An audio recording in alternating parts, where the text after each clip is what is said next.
நம்முடைய 2 கல்வெட்டுகள் 5 எழுத்து 5 வரிசை 5 வரிசையாக இருக்கு. அந்த கல்வெட்டுகளுக்கு மேல 2 வரி கல்வெட்டு இருக்கு. எழுத்து புலவர் தான் மணிவண்ணன் தேவன் சாத்தன். இந்த கல்வெட்டுகளை கம்போஸ் பண்ணினவன் யார் தெரியுமா? இந்த சதீஸ்வரனை கம்போஸ் பண்ணியது மணிவண்ணன் தேவன் சாத்தன் என்ற ஒரு மாபெரும் மேதை, இசை மேதை. கிபி 3-4ஆம் நூற்றாண்டில் அப்படியே இங்க போனா கூட வந்து 4-5 கூட வச்சுக்கலாம். 3-4-5 அந்த காலகட்டத்தை சேர்ந்த, அது வந்து கரெக்டா ஒரு சங்க காலம் முடிந்து கடம்பர் கால தொடக்கத்தை சேர்ந்த ஒரு கல்வெட்டாக கடம்பர் கால தொடக்கம். அப்போ இசை மேதை அவர் வந்து என்ன பண்ணிருக்காரு, அங்க அந்த கல்வெட்டை கம்போஸ் பண்ணி எழுதி வச்சிருக்காரு. அது ஏன் அந்த பாறையில போய் யாருமே நடமாட்டம் இல்லாத பாறையில போய் நாட்டியம் இசை குறித்த கல்வெட்டு எதற்கு அங்கே அப்படிதானே கேட்கலாம். அந்த கல்வெட்டு அங்கே இருக்கு. இப்ப சரி அதை பார்ப்போம் நம்ம.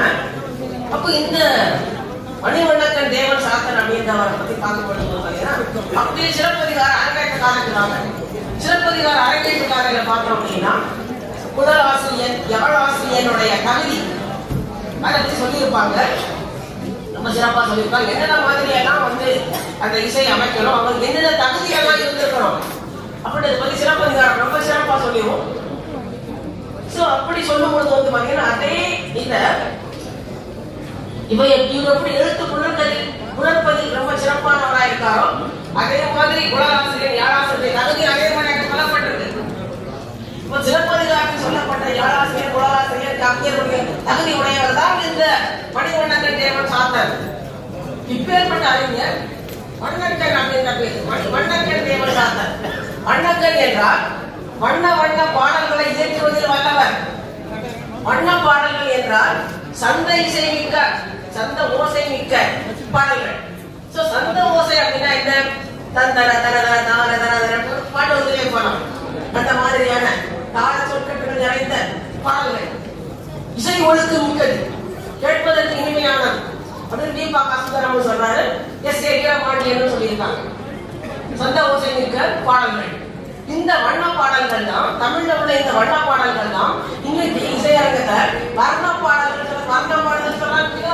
அதுதான் வர்ண பாடல்கள். இந்த மணிவண்ணன் அப்படின்றவர் வண்ண பாடல்கள் இயற்றுவதில் வல்லவர் அப்படின்ற செய்தி நமக்கு தெரியும். இந்த வண்ண பாடல்கள் எப்படி இயற்றப்படும் என்றால் வல்லெழுத்துக்களாலும் குற்றெழுத்துக்களாலும் நெற்றெழுத்துக்களாலும் அளவடை எழுத்துக்களாலும் குரற்க வல்ல அந்த இசை அப்படி செய்வதில் வல்லவர் இந்த மணிவண்ணன் தேவன் சாத்தன். அப்படிப்பட்ட கல்வெட்டு நமக்கு கிடைச்சிருக்கு. ஒரு இசை நாட்டியம் பற்றிய கல்வெட்டு என்றால் இந்த அரசு இசை கல்வெட்டு தான். இப்படி கல்வெட்டு வேற எங்கேயுமே இல்லை. அந்த இசை கல்வெட்டு வந்து பாத்தீங்கன்னா நம்முடைய தமிழுக்கே சிறப்பாக உள்ள அந்த கல்வெட்டு வேற எங்க தமிழ் இலக்கியத்துல இல்ல, கல்வெட்டுகள் தான் கிடைச்சிருக்கு. அதன் பிறகு வந்து பாத்தீங்கன்னா கல்வெட்டுகளை கிடைச்ச கல்வெட்டுகள்ல வந்து காலத்தால் முந்தைய கல்வெட்டு பார்க்கும்போது குடுமியாமலை கல்வெட்டு. குடுமியாமலை கல்வெட்டு பார்க்கும்போது குடுமியாமலை கல்வெட்டு எல்லாருக்கும் தெரியும். முதலாம் மகேந்திரவர்மன் பல்லவ மன்னர்கள் ரொம்ப சிறந்த மன்னர், எக்ஸலன்ட் மன்னன். எல்லா கலைகளிலும் வந்தவன், ஒரு கலை பாட்டு கிடையாது, அத்தகையும் வந்தவன். அப்பேற்பட்ட மகேந்திரவர்மன் அந்த கல்வெட்டை எழுதியிருக்கிறான். அங்க உள்ள ஒரு நல்ல ஒரு பாறையில இல்ல கிழக்கு பகுதியில ஒரு தாழ்வான இடத்துல சமமான பகுதியில 7 ஸ்வர வரிசை. என்ன தெரியுமா? மத்திய கிராமே சதுஸ்வரி ஸ்வர ஆகமா, சட்ச கிராமே சதுஸ்வரி ஸ்வர ஆகமா, இப்படி ஒரு 7 வரிசை சொல்லியிருக்கான். இப்படி 7 வரிசை சொல்லிட்டு இந்த சதுஸ்வரி ஸ்வர ஆகமா சொல்றாங்க பாத்தீங்களா? இந்த சதுஸ்வரி ஸ்வர ஆகமா அப்படின்னா அந்த எழுத்துக்களை வந்து ச ஆ இ உ ஏ அப்படின்ற எழுத்து முறைகள்ல இந்த 7 ஸ்வரங்களையும் பாடலாம். அப்படி சொல்லும்போது பாத்தீங்கன்னா 4 7 28 சுருதி வருது. சுரம் வேற சுருதி வேற ஒன்றுதான் தெரிஞ்சிருக்கும். இசைக்கு தெரிஞ்சவங்க சுரம் வேற சுருதி வேற. சுரம் அப்படின்றது இப்போ வந்து சரியா வருகிறது 7 ஸ்வரங்கள். சுருதி அப்படின்றது என்ன? இந்த 7 ஸ்வரங்கள்ல இந்த சா பா இருக்கு பாருங்க, இந்த சா பா பகுபடா ஸ்வரம், அது பகுபடா மீதி இருக்கிற நீ1 நீ2 காவன் காட்டும் மாவன் காட்டும் அப்புறம் தாவன் காட்டும் நீ1 நீ2 இதெல்லாம் வந்து பாத்தீங்கன்னா பகுபடும். சோ இந்த சுருதிகளெல்லாம் சேர்த்து எழுதணும் அப்படின்னா 22 சுருதி வரும். ஆனா இந்த மகேந்திரவர்மன் சொன்னதுல வந்து பாத்தீங்கன்னா 28 சுருதி வருது. 4 28. இந்த 28 சுருதிகளை வந்து பார்க்கும்போது அந்த பேராசிரியர் சாம்பமூர்த்தி அப்புறம் நம்ம வந்து இவரு தீபாகா சுந்தரம் இவங்கெல்லாம் ரிசர்ச் பண்ணி என்ன சொல்றாங்க அப்படின்னு பாத்தீங்கன்னா ராமாமாச்சிரர் ஒருத்தர் இருந்தாரு. அவருடைய சுத்த ஸ்வர மேளா அப்படின்ற நூல் அதை பின்பற்றி எழுதப்பட்டது மாதிரி இருக்கு. அதனால இந்த 28 சுருதிகளை வந்து அது பாடுவதற்கு இயலாத பாடுவதற்கு பொருந்தாத சுரங்கள் இது அப்படின்னு சொல்லியிருக்காரு.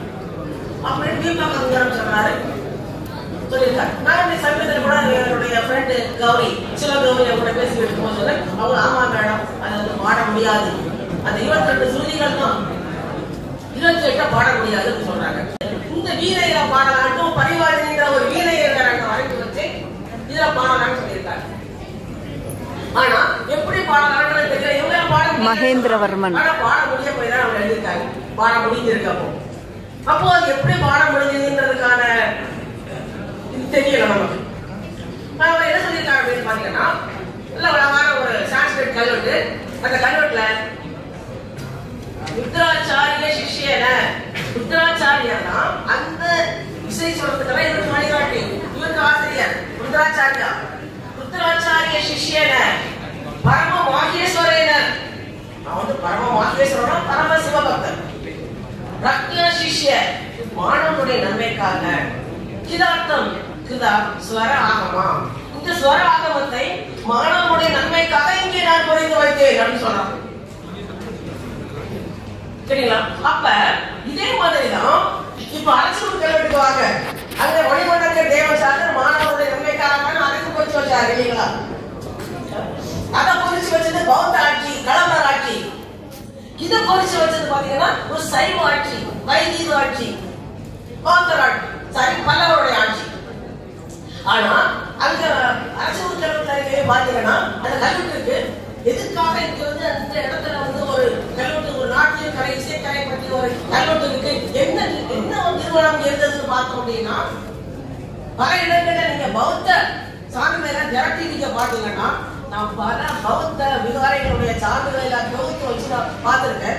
அந்த பௌத்த விகாரங்கள் அத்தனைக்கு பெரிய பெரிய கல்வி நிறுவனங்களை நடத்திருக்காங்க. பெரிய பெரிய கல்வி நிறுவனங்கள். அந்த கல்வி நிறுவனங்கள்ல நிறைய எஜுகேஷன் நிறைய கல்வியில சொல்லி கொடுத்திருக்காங்க. அதோட நிர்வாகம், திரைராஜ்ய விவகாரம், சட்டம், நீதி நூல்கள், அதே மாதிரி போர்க்கலை பயிற்சி இதையெல்லாம் கொடுத்ததுதான் காஞ்சி கடிகை அப்படி போன்ற பெரிய பெரிய கடிகைகள். அப்ப அந்த மாதிரி கடிகைகள் அந்த மலையில ஒரு கடிகை இருந்திருக்கு. அரசியல் ஒரு மலையில ஒரு கடிகை பௌத்த கடிகை இருந்திருக்கு.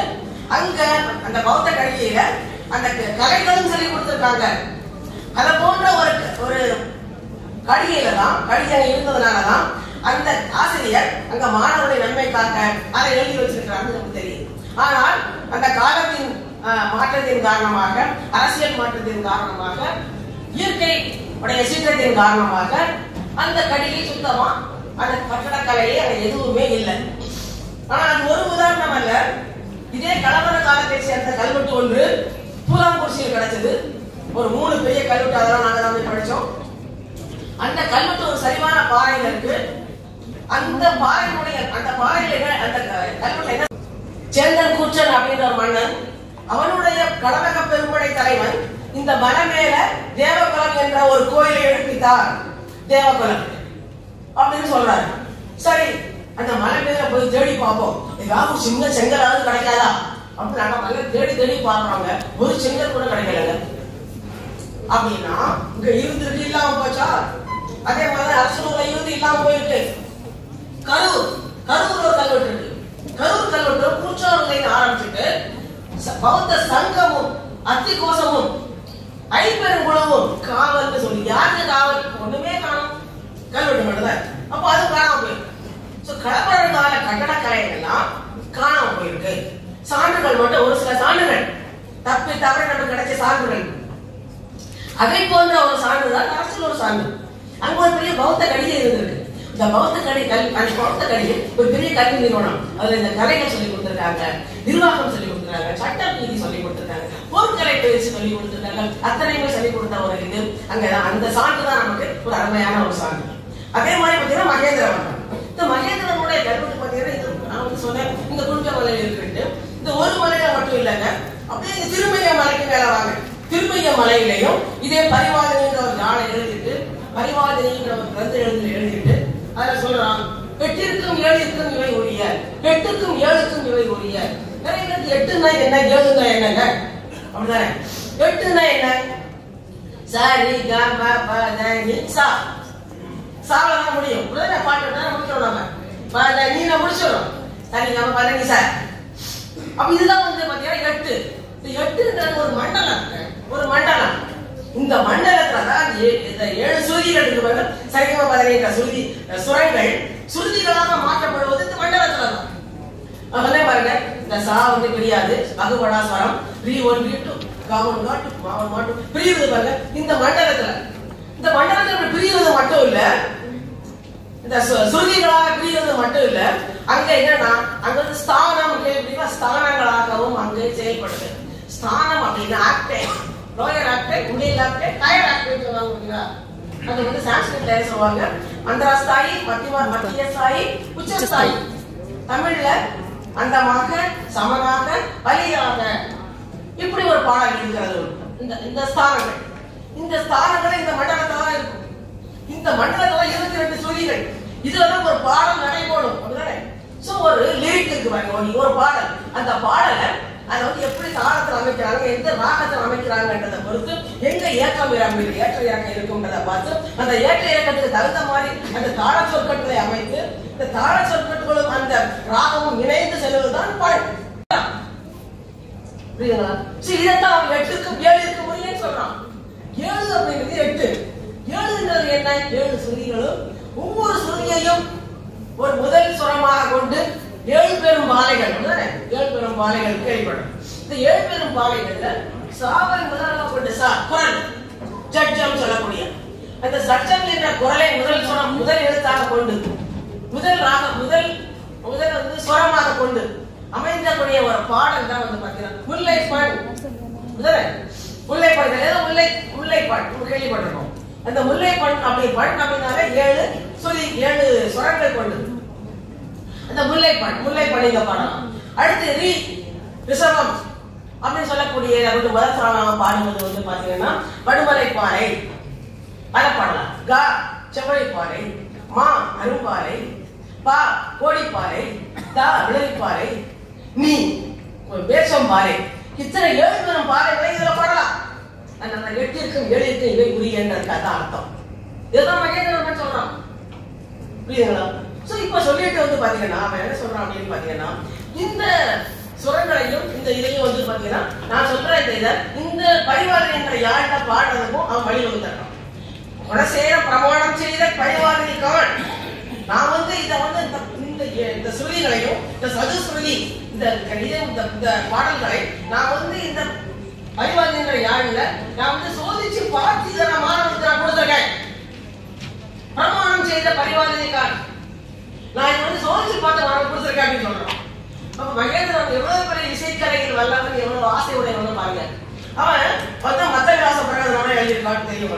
அங்க வந்து தஜிபம் நூலையும் எழுதியிருக்கான். இந்த மத்த விலாச பிரகடனம் அந்த டிராமா நடக்கும் பொழுது சூத்திரதாரி முதல்ல வருவாங்க. அதுங்க சூத்திரதாரி சொல்றான் அகம் தூ சம்பிரதி சங்கீத தனம் அப்படின்னு அர்த்தம். Now music is our right. Music தான் என்னுடைய தனம், செல்வம் அப்படின்னு சொல்றான். இசை தான் உங்களுடைய செல்வம் அப்படின்னு சொல்ற மாதிரி. அதான் வந்து பாத்தீங்கன்னா மத்த விலாச பிரகடனம் சொல்றோம் பாத்தீங்களா, ஒரு நையாண்டி சோசியல் சட்டையாது. சோ அந்த நையாண்டி அந்த நாடகத்தை சத்த விலாச நிறுத்தம்னு சொல்றது ஒரு மரபு இருந்திருக்கு. நிறுத்தம்னா என்னங்க அர்த்தம்? உடனே மத்த விலாச நிறுத்தம் சொல்லக்கூடிய அவசியம் என்ன?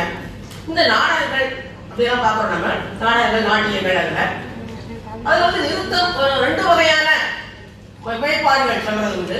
ஒண்ணு வந்து நிறுத்தம், ஒண்ணு நிருத்தியம். நிறுத்தம் அப்படின்னா ஒரு பாடலுக்கு வந்து பாத்தீங்கன்னா அந்த தாளத்துக்கு மட்டும் ஆடுவது நிறுத்தம். தாளத்துக்கு ஆடிட்டு அந்த அந்த அபிநயத்தின் மூலமாக இந்த பாடலின் பொருளை ஆடியன்ஸுக்கு வெளிப்படுத்துறது நிறுத்தம். ஆனா நிருத்தியம் அப்படின்னா என்ன அர்த்தம் அப்படின்னு பாத்தீங்கன்னா ஒரு நாடகம், ஒரு கதை தழுவிய நாடகம், அதுதான் நிருத்தியம். அது ஆடலும் இருக்கும், நிறுத்தமும் இருக்கும், அபிநயமும் இருக்கும், கதையும் இருக்கும். நிறுத்தத்துல கதை இருக்காது, இந்த பாடலுக்குள்ள பொருள் மட்டும் தான் இருக்கும் நிறுத்தத்துல. இன்னொன்று தாண்டவத்துல அந்த அபிநயம் இருக்காது, தாளத்துக்கு மட்டும் ஆடுவது. சிவபெருமானுடைய தாண்டவம், சொக்கம் கேள்விப்பட்டு, சுத்த நிறுத்தம், அதெல்லாம் பேர். சிவபெருமான் ஆடுவது தாண்டவம், சுத்த நிறுத்தம். இன்னொன்று நிறுத்தம், பாடலுக்கு பொருள் விளங்கும்படி ஆடுவது. அப்படின்னா என்ன பண்ணலாம், மத்தவிலாச பிரகாசனம் மக்களுக்கு புரியும்படியான அந்த அபிநயத்தோடு கூடிய ஆடலாக நாட்டியமாக இருந்திருக்கு அப்படிங்கிறது நமக்கு தெரியும். அதே மாதிரி மகேந்திரனோட இப்ப நம்முடைய அந்த கல்வெட்டு நம்ம வந்து குடும்ப முறையை பார்த்தோம், நம்ம வந்து திருமயத்துல பார்த்தோம் இல்லையா, அதே மாதிரி அப்படியே பல்லாவரத்துக்கு வாங்க, பல்லாவரம் மலைக்கு போயிருப்போம் நாம, சரிங்களா? பல்லாவரம் மலைக்கு போனா அங்க என்ன சொல்றான், நான் வந்து சங்கீர்ண ஜாதி, நான் வந்து சங்கீர்ண ஜாதின்ற ஒரு தாளத்தை நான் இயற்றுவேன் சொல்றான். எங்க சங்கீர்ண ஜாதினா என்னங்க அப்படின்னு பாக்குறாங்க. பல அறிஞர்கள் அதை பத்தி பாக்குறாங்க. சங்கீர்ண கலப்பு, ஜாதினா தெரியும் கம்யூனிட்டி, இவன் ஒரு கலப்பு கம்யூனிட்டியில பிறந்தவன் இவன். சொன்னாங்க நீ அதெல்லாம் இல்லைங்க, கலப்பு கம்யூனிட்டிலாம் பிறந்தவன் இல்ல, இவன் வந்து சங்கீதத்தை பத்தி சொல்றாங்க, இவன் சங்கீதத்தை பத்தி சொல்றான் அப்படின்னு சில அறிஞர்கள் சொன்னாங்க. ரைட், அதை ஏற்றுக்கிட்டாங்க. அவன் சொல்றான் அதுல சங்கீர்ண ஜாதி பிரகரண மாத்திரா சொல்றான். நான் சங்கீர்ண ஜாதின்னு சொல்லக்கூடிய இதுல வந்து சரி நான் ஒழுங்குமுறைகளை செய்தேன். சரிப்பா, முதல்ல சங்கீர்ண ஜாதினா என்ன அப்படிதானே. முதல்ல வந்து தாளங்கள்ல வந்து பாத்தீங்கன்னா முதல்ல 4 வகையான தாளங்கள், சதுஸ்ரம், திஸ்ரம், மிஸ்ரம், கண்டம். சதுஸ்ரம் 4, திஸ்ரம் 3, கண்டம்னா வந்து 5, திஸ்ரம்னா 7. இத்தனை வகையான தாள சொற்கட்டுகள் இதெல்லாம். 3 வகையான தாள சொற்கட்டு, 4 வகையானது, 5, 7 இத்தனை வகையான சொற்கட்டுகள் தான் இருக்கு. நந்திகேசவருடைய தாள லட்சணம்னு சொல்லக்கூடிய ஒரு நூலும் சரி, மார்க்கண்டேய புராணமும் சரி, இந்த 4 வகையான சொற்கட்டுகள் ஏதாவது சொல்லுது தாளத்துக்கு. ஆனா மகேந்திரவர்மன் 5வதாக சங்கீர்ண ஜாதியை ஒன்றை சேர்க்கிறான். இது 9 சொற்கட்டு, 9 சொற்கட்டுகளை உடையதுதான் சங்கீர்ண ஜாதி. 9 சொற்கட்டுகளை சேர்ந்த சங்கீத ஜாதியை இவன் எப்படி உருவாக்கினான் சொல்றான். ஒரு ராகம் இருக்குன்னு வச்சுக்கோங்க, ஒரு ராகம் செம்பாறை. செம்பாறை என்ன, முல்லைப்பண், முல்லைப்பட்டா செம்பாறை. இன்னைக்கு அரிகாம்போதின்னு சொல்றாங்க பார்த்தீங்களா, அது அந்த ராகத்துடைய முன்னர் பாகம். முன்னர் பாகம் என்ன, சாரி காமா ப, இது வரைக்கும் முன்னர் பாகம். இந்த முன்னர் பாகத்துடைய தாள தாளம் என்ன, 4 சா 4, அப்புறம் வந்து ரீ டு கா டு மா டு. முதல் பாறை எடுத்துக்கிறது. இன்னொரு வச்சுக்கங்க, ஒரு கோடிப்பாறை வச்சுக்க. கோடிப்பாறைனா மருதப்பண். இந்த மருதப்பண்ணுல பின்னர் பாகத்தை எடுத்துக்கிறது. ஒரு ராகத்துடைய முன்னர் பாகத்தையும் இன்னொரு ராகத்துடைய பின்னர் பாகத்தை இணைச்சு கலப்படம் பண்ணி, சரிங்களா, இதை கலந்து இவர் புதுசாக ஒரு தாளத்தை உருவாக்கியிருக்காரு. பிரகரண மாத்திரா. காரணம்னா தாளம், பிரகரணம் அப்படின்னா தாளத்துடைய விதிகளை நான் வந்து கொஞ்சம் செம்மைப்படுத்தி நான் வந்து 9 சொற்கட்டுகளா தாளத்தை நான் கண்டுபிடிச்சேன்னு சொல்றோம். இங்க எங்க சொல்றான், பல்லாவரத்துல. நாங்க எல்லா மலையும் ஏறி பார்த்துருக்கோம், பல்லாவரத்தை மட்டும் நாங்க ஏறி பார்க்கல. உண்மையிலேயே எனக்கு இந்த சங்கீர்ண ஜாதி தொட்டு பார்க்கணும்னு ஆசையா இருக்கு. உண்மையிலே சங்கீர்ண ஜாதி அங்கதான் சொல்றோம். இப்படிப்பட்ட மகேந்திரவர்மன் வந்து பாத்தீங்கன்னா ஒரு இசைக்கலையை மிகுந்த தேர்ந்தவனாக இருக்கான் அப்படின்னு நம்ம வந்து பாக்குறோம். இப்ப இந்த அதற்கு பிறகு வந்து பாத்தீங்கன்னா 9 சொற்கட்டுன்னு சொல்லும் பொழுது இப்ப நீங்க என்ன சொல்றீங்க, தகிட தகிட தகிட 9 வருது இல்லையா, 9 2ஆ பிரிக்கிறோம், 4ஆ பிரிக்கிறோம், அது வந்து ஒரு மிச்சப்படும். இந்த மாதிரி சொற்கட்டு உள்ள தாளக்கட்டுகளை இணைப்பதுதான் வந்து பாத்தீங்கன்னா மகேந்திரவர்மனுடைய மிகச் சிறப்பான ஒரு விஷயமாக நமக்கு வந்து ஏற்படுது அப்படின்னு பாக்குறோம். அதுக்கப்புறம் இந்த சொற்கட்டுகள் மிகுந்த இந்த மகேந்திரவர்மன் என்ன பண்றாரு அப்படின்னு பாத்தீங்கன்னா, இந்த அதுக்கப்புறம் இப்போ நான் வந்து திருமையத்தை பார்த்தோம், குடும்பமலை பார்த்தோம், நம்ம வந்து பல்லாவரம் மலை கூட போயிட்டோம். இப்ப நாம தூசி மாமண்டூர்ன்ற ஒரு மலைக்கு போவோமா. தூசி மாமண்டூர் எங்க இருக்கு அப்படின்னு பாத்தீங்கன்னா சென்னைக்கு அருகில, செங்கல்பட்டு அருகில தூசி மாமண்டூர் இருக்கு. அங்க நான் வந்து பாத்தீங்கன்னா மாணவர்களை அடிக்கடி அழைச்சிட்டு போறது வழக்கம். ஏன்னா தூசி மாமண்டூர் அவ்வளவு சிறப்பான ஒரு இடங்க. ஏன்னா அங்க வந்து பாத்தீங்கன்னா சென்னைக்கு பக்கத்துல சிக்கன் போயிடலாம். அங்கேயே வந்து தமிழ் பிராமி கல்வெட்டு இருக்கு, ஒரு புகைத்தளம் இருக்கு, சமண முனிவர்கள் வாழ்ந்த புகைத்தளம் மகேந்திரவர்மன் எழுப்பிட்ட மிகப்பெரிய சித்திரநேக தடாகம் இருக்கு.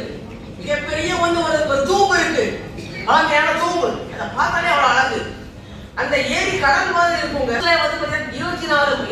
12 மாசமும் 24 hours வாட்டர் எப்போதும் இருக்குங்க தண்ணி. அப்பேற்பட்ட ஒரு அருமையான ஒரு ஏரி. அங்க மகேந்திரவர்மன் எழுப்பிட்ட 3 குடைவரை கோயில் இருக்கு. அது ஒரு குடைவரை கோயில் வந்து பாத்தீங்கன்னா மகேந்திரவர்மன் கல்வெட்டே இருக்கு. பல்லவ கல்வெட்டு எழுதுற சான்ஸ்கிரிட் கல்வெட்டே இருக்கு. அந்த கல்வெட்டு கொஞ்சம் சிறந்து போயிடுச்சு.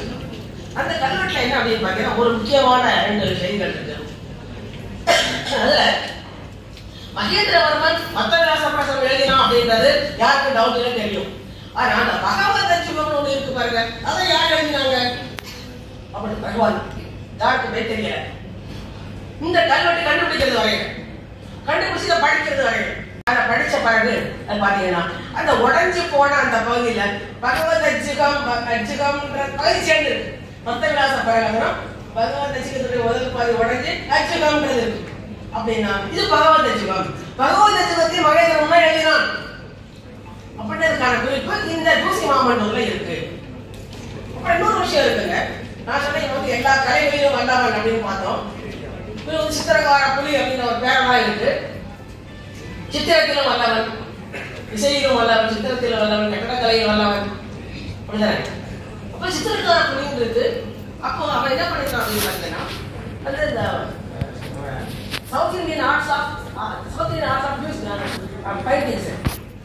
பெயிண்டிங்ஸ் பத்தியான south Indian art of paintings அப்படின்ற விஷயங்கள்ல வந்து நிறைய கமெண்ட்ரி நூல்கள், நிறைய கமெண்ட்ரி இருக்கும் இல்லையா. அதை வந்து என்ன சொல்றாங்கன்னு சரியா புரியல. கமெண்ட்ரி எல்லாம் தொகுத்தான் சொல்றாங்க. South Indian art of music அப்படின்னு சொல்லக்கூடிய அந்த சப்ஜெக்டோடைய கமெண்ட்ரிஸ் எல்லாம் தொகுத்து தக்ஷிண சித்ரா அப்படின்னு சொல்லக்கூடிய நூலை வெளியிட்டான். ஓவியத்திற்கான ஒரு நூல். இது நிறைய பேர் ஓவியர்கள் வந்திருக்காங்க. அவமான செய்தி. என்னுடைய சகோதரியும் வந்திருக்காங்க. என்னுடைய சிறந்த ஒரு வந்திருக்கு, ஒரு சிறந்த ஓவியர். அவங்களுக்கு ஒரு ஆசையா இருக்கும், தக்ஷிண சித்ரா தொட்டு பார்க்க மாட்டோமா நான் சொன்ன மாதிரி. அப்புறம் ஒரு ஆசை இருக்கும். அந்த நூலை அவங்க தொகுப்பிச்சிருக்காங்க, நூலை வெளியிட்டு இருக்கான் தக்ஷிண சித்ரா அப்படின்னு நூல். அதுல பாத்தீங்கன்னா நிறைய உடஞ்சி போன ஒரு பகுதி இருக்கு பாருங்க. அந்த உடஞ்சி போன பகுதியில என்ன அப்படின்னு பாத்தீங்கன்னா அந்த குடும்பமலையில அவன் என்ன சொல்லியிருக்கானோ அந்த விஷயத்தை எங்கே சொல்லியிருக்கான். ஆனா அது உடஞ்சி போயிருக்கு. அதான் என்ன பண்ணிருக்காங்க டாக்டர் மீனாட்சி ட்ரெடிஷன் ஒரு பல்லவர்கள் பத்தி நூல் எழுதுறாங்க. மீனாட்சி அவங்க சொல்றாங்க, அவங்க என்ன சொல்றாங்க அப்படின்னு பாத்தீங்கன்னா இந்த இதை வந்து உடஞ்சி போன பகுதியாக இருந்தாலும் கிடைச்ச பகுதியை வச்சுக்கிட்டு நம்மளால வந்து என்ன பண்றாங்க அதை மீட்டு உருவாக்கம் பண்ண முடிஞ்சது. அது என்ன அங்க சொன்ன விஷயத்தை தான் அவன் இங்கே சொல்லியிருக்கான். அந்த புக்கை எடுத்து பாருங்க, மீனாட்சியுடைய book administration and social life under the Pallavas. Administration and social life under the Pallavas அப்படின்னு அதுல அவங்க சொல்லியிருக்காங்க. அதனால அதையும் வந்து நம்ம வீட்டு உருவாக்கம் பண்ண முடியுது அப்படின்னு. நான் வந்து என்ன பண்ணேன், அடிக்கடி மாணவர்களை அழைச்சிட்டு போய் தமிழ் பிராமி கல்வெட்டப்பா எங்கப்பா காட்டுறேன், குகையப்பான்னு காட்டுறோம், ஏரியப்பா உடவாரியப்பா தமிழ் பிராமி சாரி அங்க வந்து அந்த பல்லவருடைய பல்லவர்கள் எழுத்துல பாருங்க, ராஜராஜனுடைய கல்வெட்டு கூட இருக்கு, அதையெல்லாம் பாருங்க எல்லாத்தையும் காட்டலாம் ஒரே இடத்துல. மாணவர்களுக்கு இத்தனை விஷயத்தை சொல்லிடலாம். மாணவர்களுக்கு இத்தனையை காட்டும் பொழுது இந்த ஊருக்கு பேர் ஏன் தூசி மாமண்டூர்னு வந்தது இல்லைங்களா, சந்தேகம் வருமா இல்லையா? எனக்கு ரொம்ப நாளா எனக்கு வந்து அது வந்து அரிச்சுக்கிட்டே இருக்குதுங்க. ரொம்ப நாளா எதுக்கு அந்த தூசி அப்படின்றது எனக்கு தெரியாது. அப்ப நான் வந்து என்ன பண்ணேன், நம்ம அந்த மியூசிக் பத்தி பல்வேறு அறிஞர்களுடைய நூல்களை எல்லாம் வந்து பார்க்கும் பொழுது படிச்சுட்டே இருக்கும் பொழுது சொல்றாங்க அந்த தாளம் இருக்கு பாருங்க. இப்போ மகேந்திரவர்மன் தாளத்துல ரொம்ப இன்ட்ரெஸ்ட் அவனுக்கு இருக்கிற தாளத்திலே மிகப்பெரிய தாளம் வாங்கி ஒன்பால் சொற்கட்டு உள்ள தாள சொற்கட்டுகளை அமைத்து சங்கீத ஜாதி என்று நினைச்சான். ஏங்க நினைக்கிறேன், ஏங்க அதுக்கு ஜாதின்னு பேரு? ஜாதி இல்லைங்க, அது ஜதி. ஜதியும் இல்ல, அது சதி. சதினா தாளம். குடமுழவ சதி வழியே தேவாரத்துல குடமுழவ சதி வழியே சதி பட நடனம் ஆடி சதீர் அப்படின்றதே தெரியும் நாட்டியம். சதீர் இந்த சதிதான் ஜதியாகி ஜாதி ஆயிடுச்சுங்க. அது சங்கீத ஜாதி இல்ல, சங்கீர்ண ஜதி, சங்கீர்ண சரி. அது தாளத்தில் மிகுந்த வல்லவன் அவன். அப்ப அப்பயே தாளத்தில் மிகுந்த வல்லமையுடைய மகேந்திரவர்மன் என்ன அர்த்தம் அப்படின்னு நான் வந்து நிறைய நாள் பழகியிருக்கேன். அப்ப நிறைய புக்காக பார்க்கும்பொழுது பாத்தீங்கன்னா ஒரு அளவு சொல்றாங்க. 2 நுண்ணிருமை, அதாவது தாளத்துடைய அளவு ஒரு கணம், 2 கணம் ஒரு நொடி, 2 நொடி ஒரு எண், 4 நொடி ஒரு எண், 2 அரை நொடி ஒரு கணத்தை எல்லாம் சொல்லிட்டு சொல்றாங்க. ஒரு நுண்ணிருமை 2 தூசி, அப்ப அரை நுண்ணிருமை ஒரு தூசி. தூசி தூசி என்ன அர்த்தம் பாத்தீங்கன்னா, இப்ப நம்ம தாளம் சாரி கம பாத நீ சப்பரல, அப்ப அந்த பாடலுடைய அந்த ராகத்துக்கு ஏற்ப அந்த தாளத்திற்கு ஏற்ப அந்த டைம் கொடுக்குறோம். சாரி கம அப்போ அந்த தாளம் வந்து இந்த இந்த இதை விட ஸ்பீடு கம்மியா இருந்துச்சு.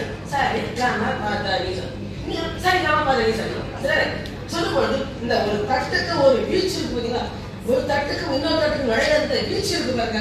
இந்த வீச்சு தான் வந்து பாத்தீங்கன்னா தூசின்றது. மினிமம் சொற்கள், மினிமம் அளவு உள்ள ஒரு தாள சொற்கட்டு தான் இந்த தூசின்றத நான் முடிவு பண்ணேன். அப்படின்னா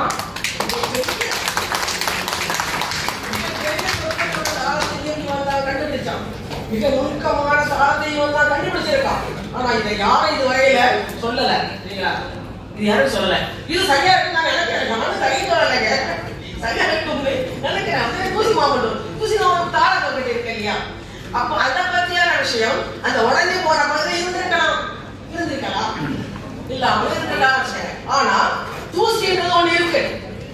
அந்த தூசின்ற அந்த சொற்கள் அந்த மினிமம் இவன் தான் கண்டுபிடிச்சு எழுதி இருக்கிறான் மகேந்திரன். ஏன்னா தாளத்துல அவனுக்கு ஒரு பற்று உண்டு அப்படின்ற மாதிரியான ஒரு விஷயம் இருந்திருக்கு அப்படின்றத நமக்கு தெரியும். அதனாலதான் வந்து பாத்தீங்கன்னா இது தூசி மாமன் பேர் பெற்று இருக்கணும். அங்க வந்து ஒரு இசைக்கலப்பு இல்லாம இருந்தா கூட பரவாயில்ல, இருக்கு இல்லைங்களா?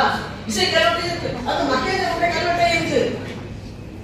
அப்படி இருக்கும்போது ஏன் இந்த தூசின்ற இந்த நுண்ணிய தாள சொற்கட்டை இவதான் உருவாக்கி இருக்க முடியாது அப்படின்னு நினைக்கிறேன்.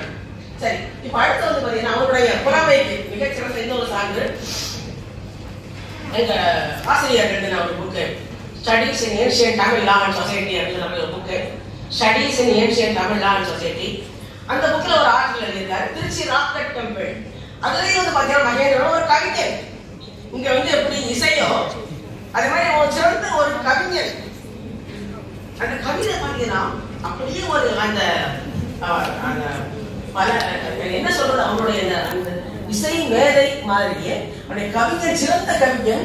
ஒரே சொல்லுக்கு பல பொருள்கள் உடைய மாதிரியான அந்த கவிஞர் எழுதியிருக்கான். சைலேந்திர அதாவது அந்த கடல் அந்த மலையில நான் வந்து ஒரு ஸ்தானம் நிர்வகிக்கிறேன். ஸ்தானம் யாருக்கு? சிவன். இந்த ஸ்தானமாக இருக்கட்டும், இந்த ஸ்தானம் பெர்மனண்டாக இருக்கட்டும், இந்த ஸ்தானமாக இருக்கட்டும், பெர்மனண்டாக இருக்கட்டும். இந்த ஸ்தானத்துக்கு எடுத்தாப்ப சொல்றான். இந்த மாதிரி உள்ள ஒரு கல்வெட்டு அங்க இருக்கு. நீங்க திருச்சி மலைக்கோட்டைக்கு போனீங்கன்னா இப்ப இந்த கல்வெட்டை பாருங்க. உச்சியில தான் இருக்கு அந்த குடைவரை கோயில்.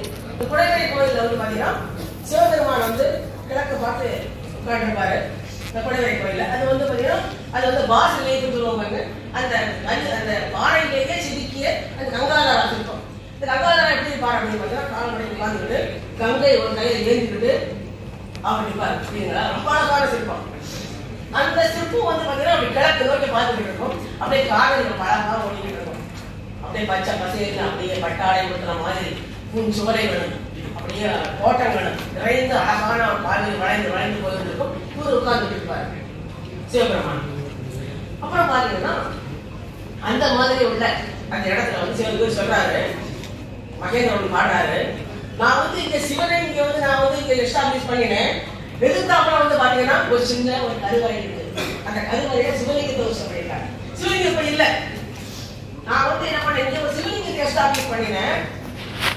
நான் வந்து என்ன பண்ணேன், என்னுடைய மனசுக்குள்ளே சிவலிங்கம் இருக்கு, மனசுக்குள்ள உருவாக்கியிருக்கேன். என்னுடைய தலைமையில சிவபெருமான நான் வந்து சிவலிங்கத்தை தாங்கி இருக்கேன். அப்படியெல்லாம் சொல்லக்கூடிய ஒரு பாடம் சொல்றாரு. மகேந்திரனோட பேர் வந்து குணபரன். அவங்களோட பல பேர்கள் ஒரு பேரு குணபர நாமாணி. குணபர நாமாணி லிங்கேன லிங்கினி லிங்கானாம் விவக்ஷாலியத்தே பரவர்த்தாம். நான் இங்க வந்து லிங்கத்தை நான் வந்து உருவாக்கியிருக்கேன், சிவபெருமானை உருவாக்கியிருக்கேன், என்னுடைய மனசுல சிவலிங்கத்தை நான் வந்து மறந்திருக்கேன், என்னுடைய தலைமையில நான் தாங்கியிருக்கேன். அப்படிப்பட்ட நான் என்ன பண்ணேன், நான் வந்து ஒரு விபக்ஷாதித்தே அப்படின்னா சேக்கிரார் சொன்னாரு பாருங்க. சேக்கிரார் என்ன சொன்னாரு? ஒரு சைவத்துல இருந்து மாறனா மதம் மாறினான்னு சொன்னார்ல, அதுக்கு தான் ஒரு சான்று விபக்ஷாதித்தே அப்படின்னா இவன் வந்து ஒரு மாற்று மதத்திலிருந்து நான் வந்து மாறினேன். மாற்று மதம் என்ன? Going away from a hostile religion, hostile faith. ஒரு hostile faithல இருந்து நான் turn away, நான் மாறிட்டேன் சொல்லலாம். அப்போ அந்த hostile faith என்ன சொல்லப்படுது? சேக்கிரார் சொல்றாரு அது சமணம்னு சொல்றாரு. அப்போ மகேந்திர பட்டர் சொன்ன உடனே இதெல்லாம் படிச்ச உடனே பாத்தீங்கன்னா மகேந்திர பட்டர் எடுத்துட்ட குடைவரை கோயிலெல்லாம் வருஷம் போட்டு பாருங்க. மகேந்திரவாடி மாவட்டம் எல்லா ஊரையும் எடுத்து பாருங்க. எல்லா ஊர்லயுமே பிரம்மாவிஷ்ணுசிவான் பிரம்மாவிஷ்ணுக்கு தான் கோயில் எடுத்துருக்கான். அப்ப இவன் சமணத்திலே வந்திருந்தான்னா சமண கோயிலுக்கு நிறைய தியானம் பண்ணியிருக்கணும். ஆனா இல்லையே, பிரம்மாவிஷ்ணுக்கு நிறைய வந்து கோயில் எடுத்துருக்கான். இப்ப பிரம்மாவிஷ்ணுசிவோட ஈக்குவல் இம்பார்ட்டன்ஸ் கொடுத்து வளரக்கூடிய ஒரு மதம் எது? வைதிக மதம் தானே. பௌத்த வைதிகம் நினைப்பு ஃபாலோ பண்ணுச்சு, அப்படித்தானே? மதுஸ்வர்ணம் போன்ற பல்வேறு யாகங்களை பண்ணவங்க தானே அவங்க. அவங்க வந்து அந்த கோத்திரத்துல பிறந்தவங்க தானே, அப்படிதானே? அப்புறம் அந்த மாதிரியான இவங்கெல்லாம் பண்ணவங்க. சமஸ்கிருதத்தையே வந்து அவங்களுடைய அபிஷியல் லாங்குவேஜாக பண்ணவங்க. வைதிக முறையை ஃபாலோ பண்ணினவங்க. மகேந்திர கூட என்ன பண்ணியிருக்கான்? பிரம்மாவிஷ்ணு சிவனுக்கு தான் கோயில் இருக்கான தவிர சமணத்துக்கு கோயில் கட்டல. ஆனா இதுல ஒரு உண்மை இருக்குன்னா அதை ஒத்துக்கலாம். எப்படி அப்படின்னு பாத்தீங்கன்னா எப்போதுமே வைதிகம் இருக்கு பாருங்க. வைதிக சமயம் சமணத்தை ஆதரிச்சிருக்குங்க. வைதிக சமயம் சமணத்தை கைகோர்த்திருக்கு. வைதிகமும் சமணமும் கைகோர்த்து தான் பௌத்தத்தை வந்து என்ன பண்ணியிருக்காங்க? விரட்டி இருக்காங்க. பௌத்த ஆட்சியை அகற்றி இருக்காங்க. அதனாலதான் சிம்மவர்மன் பௌத்தத்துக்கு வந்து என்ன சமணத்துக்கு என்ன பண்ணான்? அந்த பள்ளி செல்லம் கொடுத்தாங்க. திருப்பதி குண்டத்துல பள்ளங்கோயில் செப்பேடு யாருக்கு கொடுத்தான்? பள்ளங்கோயில் செப்பேடு முதல் மன்னன் சிம்மவர்மன். அந்த உடனே பள்ளி செல்லமா சமண கோயில் கொடுத்தான், அப்படிதானே? அப்ப ஏன் கொடுத்தான் சமண கோயிலுக்கு? வைதிகம் அவன். நான் மதுஸ்வர்ணம் வரணும் துராபாரம் எல்லாம் பண்ணேன்னு சொல்றான். நான் வந்து பிரம்ம சத்திரியன்னு சொல்றோம். அப்படின்னு சொல்லவே சமணத்தை கொடுக்குறான். 2 பேரும் வந்து நட்பு கூட்டு, ஒரு அலையன்ஸ், பொலிட்டிக்கல் அலையன்ஸ். அதை வச்சுதான் வந்து என்ன பண்ணிருக்காங்க? பௌத்தத்தை வெற்றி அடைய பண்ணிருக்காங்க. அதனால அதே மாதிரி மகேந்திரனுடைய அம்மா சிம்மவிஷ்ணுடைய வைஃப் அவங்க ஆந்திராவுல ஒரு சமண கோயில் கட்டி அதற்கு நிறைய நிலம் வீடுகள் தானம் கொடுத்திருக்காங்க. அதே மாதிரி பல்லவர் காலமா இருந்தாலும் சரி, பாண்டிய காலமா இருந்தாலும் சரி, பௌத்தத்துக்கு நிறைய டேமேஜ் வந்திருக்கே தவிர சமணத்துக்கு ஒண்ணு கூட வரவே இல்லைங்க. கை கோர்த்திருக்காங்க சமணம். பாண்டிய நாட்டுல சமணம் அப்படியே செலிப்ரேட்டடா இருக்கு, கொண்டாடப்படுது பாண்டிய நாட்டுல. அதே மாதிரிதான் பௌத்தத்துல எங்க தொண்டை மாட்டிலும் பௌத்த சமணம் அப்படியே இருக்கு. ஒரு சமணம் பௌத்தம் பாத்தீங்கன்னா அப்படியே டிமினிஷன் அப்படின்னு பண்ணிக்கிட்டே வந்து இப்ப 6ஆம் நூற்றாண்டு வாக்கில நேரம் ஆயிடுச்சு இதை கொடுக்குறாங்க. அப்போ வந்து சுத்தமா மறைஞ்சு போச்சு. அப்படி மறைஞ்சு போன அதனால வந்து பாத்தீங்கன்னா அவன் வந்து அப்படி அவர் சொன்னதெல்லாம் நியாயமும் இருக்கு. அவங்க முழுக்க அவர் சமணத்தை தழுவல, சமணத்தை ஆதரிச்சிருக்கிறான்னு கேட்டுக்கிறான். இப்ப மகேந்திரன் சொல்றாரு அவருடைய நான் இதை சொல்றதுக்கு காரணமே அவருடைய புலமையை நான் வந்து சொல்றதுக்காக தான் நான் வந்து சொல்ல ஆரம்பிச்சேன். அவர் பார்த்தா இருப்பாங்க சிவபெருமான் அங்க வந்து பாத்தீங்கன்னா காவிரி அவருடைய அழகை ரசிச்சுட்டு உட்காந்துருக்காரு. அப்ப வந்து இந்த காட்சியை பாக்குறாங்க எங்க உமாதேவி அப்படியே வந்து பாத்தீங்கன்னா அந்த இமயமலையில இருந்து இந்த காட்சியை பாக்குறாங்க. உமாதேவி பார்த்துக்கிட்டே இருக்காங்க. கோபம் வந்துருச்சுங்க. அங்க இருந்து என்ன பண்ணாங்க? கடான்னு இமயமலை வந்து ஏறினாங்க. அப்படியே திருச்சிக்கு வந்தாங்க. திருச்சி மலைக்கோட்டை மேல ஏறினாங்க. உமாதேவி ஏறிட்டு சிவபெருமான் பக்கத்துல போய் உட்கார்ந்தாங்க. என்னையா பண்ணிட்டு இருக்க நீ? என்ன பண்ணிட்டு இருக்க? ஏற்கனவே நீ வந்து கங்கைன்ற ஒரு நதி பண்ண, அப்படிதானே? நோட்டா விட்டு தலைமையில வச்சுட்டு இருக்க. இப்ப இந்த காவிரி நதி பண்ண அழகா ரசிச்சுட்டு இருக்கிய நீ, அது சரியா? இந்த காவிரி என்ற பெண்ணு யாருக்கு சொந்தம் தெரியுமா? பல்லவனுக்கு சொந்தமானவள். நோட்டா விட வேலையை வச்சுக்காதுன்னு சொல்றேன். இந்த இத ஒரு அழகான ஒரு பாடலாக யாருமே கற்பனை பண்ண முடியாத ஒரு அழகான ஒரு பாடலாக மகேந்திரன் கொடுத்திருக்கிறாரு. இப்பேற்பட்ட கவிதைகள், இலக்கியங்கள் அந்த இசை நாட்டியம் பற்றிய சொற்கள், தாளத்தை பற்றி சொல்றோம். கல்வெட்டுகளில் மலிந்து கிடைக்கின்றன. அதை பற்றி எந்த இசையாசிரியர்கள், இசை ஞானம் பெற்ற இசை அறிஞர்கள் கூட அதிகமாக கல்வெட்டுகளை தொடர்ந்து அவங்க ஆய்வு இதுவரை செய்வதில்லை. தொடர்ந்து செய்ய வேண்டும் என்று கேட்டுக்கொள்கிறேன்.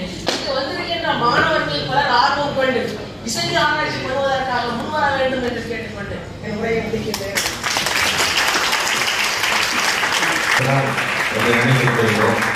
இசை ஆசிரியராக நீங்கள் தோன்றினீர்கள், மிகவும் அருமை.